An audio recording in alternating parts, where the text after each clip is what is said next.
Today's video we'll be talking about the new album by Kill Devil Hill called Seas of Oblivion. The album was released on September 20th, 2023. I'm glad it came out in the middle of the week because sometimes I'm not able to get to everything over the weekend.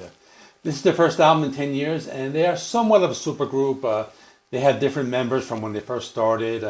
They have some big name people who started the band, but let me get right into it. So the band was formed by Rex Brown and Vinny Appice of Pantera and Black Sabbath, respectively. They were joined by Zavon and Dewey Bragg on vocals. The band is named after the town of Kill Devil Hills in North Carolina. This is where the Wright brothers first failed their attempt at flying. They completely destroyed their craft and they were catapulted in the air. Let me read a quote from the band describing their sound. Heavy and modern without succumbing to typical contemporary hardcore trappings, indecipherable vocals, or overused blast beats. In May 2012, they toured the U.S. With the rock band Adrenaline Mob. A year later, they released Revolution Rise, the second studio album and final album with Vinny Appice and Rex Brown.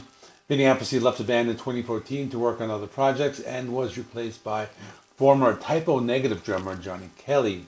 Appice later stated he left the band because his bandmates were very unpunctual. And yes, the word unpunctual is grammatically correct. Even though it sounds like a made-up word, it hits your ear wrong for some reason, but I looked it up. The band also performed on Motorhead's boat cruise in September 2014. After touring that, the band started to write another album with a new member, Johnny Kelly, who I just mentioned. So early in 2023, the band announced they had signed with Legend Recordings and would be releasing a new album that same year. They also released a new single titled Blood in the Water. From this album in question, finally the band announced the third album, Seas of Oblivion, to be released on September 20th, the subject matter of today's video. The album has 15 songs, it's about an hour long, includes a bonus track, which is a Black Sabbath cover. The band has a very heavy, grungy type of sound. They have a big Alice in Chains influence. They still sound original. They don't try too hard to sound like the aforementioned grunge band, but there were a few songs where it seems they referenced some Alice in Chains songs, whether intentional or not.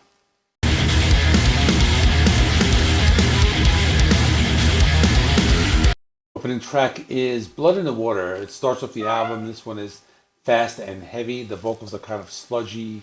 They remind me of the vocals from that Rex Brown solo album that was released a few years ago, even though Rex is not in the band anymore. That's just what it reminded me of.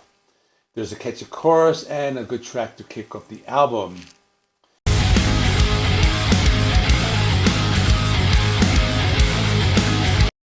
Before the Devil Knows has some cool guitar effects in the intro. It leads up to some grungy and sludgy guitar riffs. This one has a darker tone and talks about how time is an illusion and that you should savor every moment.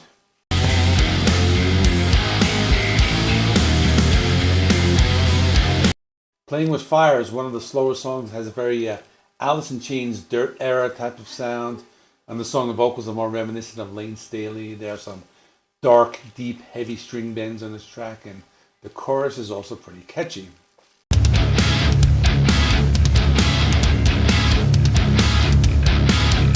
Undertow is a different kind of song. The guitars have more of a galloping sound with a progressive edge. The vocals are very melodic on this one.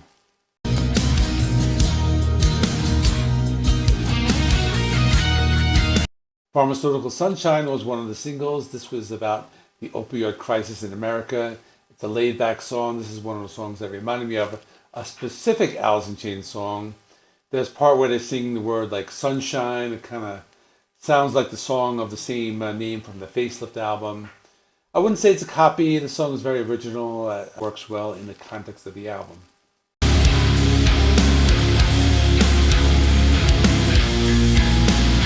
Eye of the Storm is a very sludgy type of song. The guitars are distorted and lots of dissonance. The song is very heavy, but on the slower side. This is another song that feels original, and it's a memorable song, and the song is a nice mix of grunge and metal.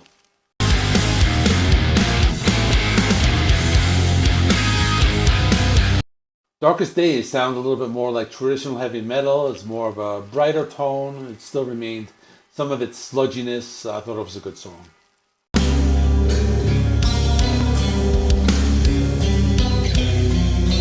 The Bitter End is the second ballad on the album. This one has a dark and haunting atmosphere. I like the guitar tone. They use clean guitar tone. It creates some haunting soundscapes. As the song progresses, they bring in some distorted guitars with a slight groove metal sound.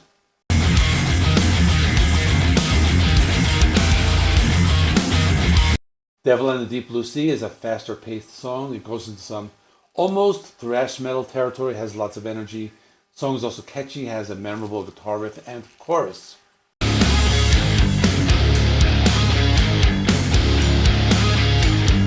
Seize the Day is another good song. This one has some brighter guitar riffs. That's pretty heavy at times. One of the better songs. It has a very grungy type of sound.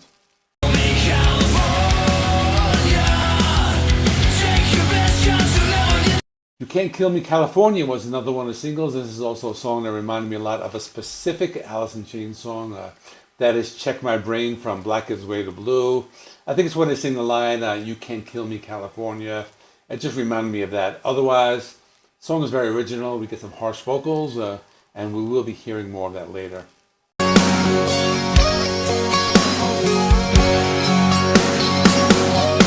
From the Ashes is the third ballad, and some people might be turned off by this because it has a country feel.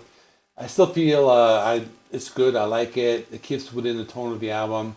I like the song a lot. The vocals are great, and they mix in heavy and acoustic guitars, and this is one of my favorites.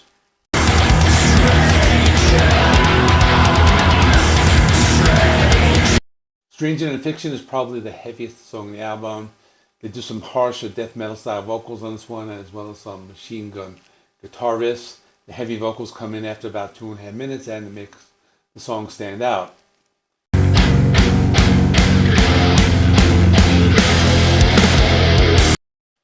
Seas of Oblivion is the final track. This is a slow sludge metal, grunge, and groove metal song. It reminded me a little of Corrosion of Conformity.